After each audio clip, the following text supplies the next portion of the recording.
Government schools లో infrastructure పెంచడానికి special focus చేశామని మంత్రి నారా లోకేష్ తెలిపారు.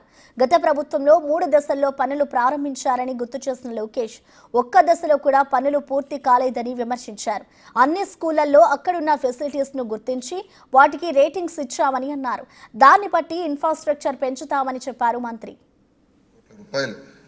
మొదటిది గత ప్రభుత్వము ఫేజ్ 1 ఫేజ్ 2 కింద అండ్ ఫేజ్ 3 కింద అనేక పనులు ప్రారంభించడం జరిగింది. దాంట్లో భాగంగా మీరు చూస్తే కనీసం ఫేజ్ 1 కూడా పూర్తి చేయాలి, ఫేజ్ 2 కూడా అనేక పనులు పెండింగ్ పెట్టారు అధ్యక్ష. ఈ రెండు పూర్తి చేసేదానికి సుమారుగా 4,789 కోట్ల రూపాయలు మన ప్రభుత్వానికి అవసరం ఉంటుంది అధ్యక్ష. ఇదంతా చూసిన తర్వాత ఫస్ట్ నేను అనుకుంది, ఎందుకంటే ఈ కుటుంబీ ప్రభుత్వం ఏర్పడడానికి ప్రధానమైన కారణం కూడా మనం 117 జియో రద్దు చేస్తామని చెప్తాం జరిగింది. ఎందుకంటే విద్య అనేది పిల్లలకి దూరం అవుతుంది, మళ్ళీ ప్రాథమిక విద్య తీసుకురావాలనే ఆలోచనతో ఆ ఫోకస్కి వెళ్దామనే లక్ష్యంతో ఉందాం అధ్యక్ష. దాంట్లో భాగంగా ముందర జియో 117కి ఆల్టర్నేటివ్ తీసుకురావాలి.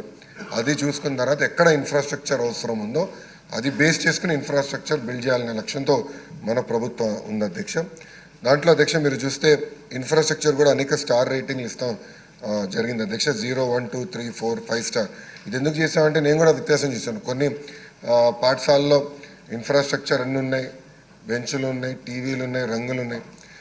కొన్ని పాఠశాలలో అసలు ఏమి లేవు అధ్యక్ష.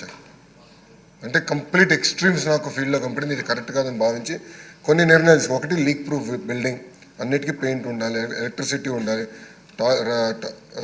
ఫంక్షనల్ టాయిలెట్ ఉండాలి, డ్రింకింగ్ వాటర్ ఫెసిలిటీస్ ఉండాలని నిర్ణయం తీసుకున్నాం. దీంట్లో భాగంగా మనం అనేక రేటింగ్ మెకానిజం ఏర్పాటు చేసాం. ఆ రేటింగ్ ఎట్లా చేస్తున్న వివరాలు గౌరవ సభ్యులు కూడా